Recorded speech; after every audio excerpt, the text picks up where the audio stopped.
tout premier exercice que l'on va réaliser pour ce circuit de mobilité va être de l'extension thoracique sur rouleau. Donc pour ce faire, on viendra placer le rouleau de massage au milieu de la colonne vertébrale, puis l'objectif va être d'amener les bras au-dessus de la tête jusqu'à poser les mains au niveau du sol.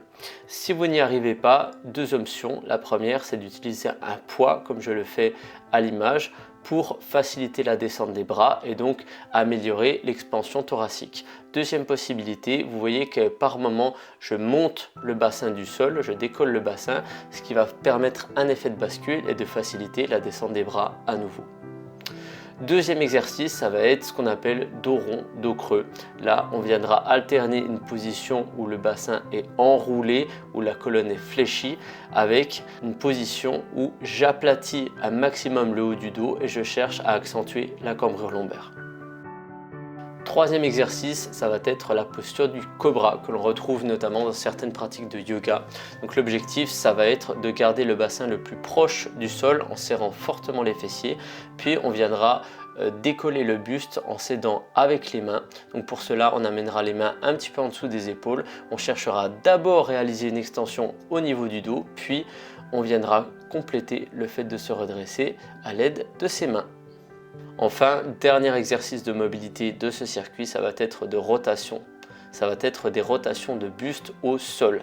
Donc pour cela, je placerai mes jambes d'un côté et j'essaierai de poser le bras opposé au niveau du sol.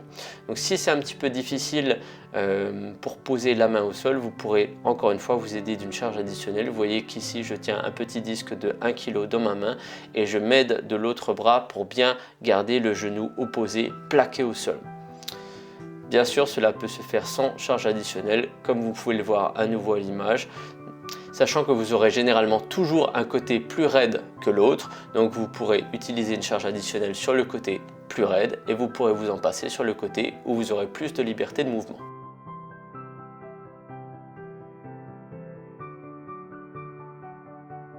Enfin, dernier petit conseil pour adapter les extensions thoraciques en fonction de votre raideur, en fonction de votre souplesse.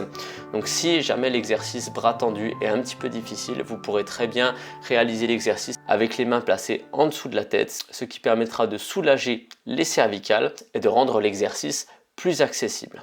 Voilà, c'est tout pour ce circuit de mobilité. J'espère qu'il vous sera utile et sur ce, je vous souhaite de bons entraînements.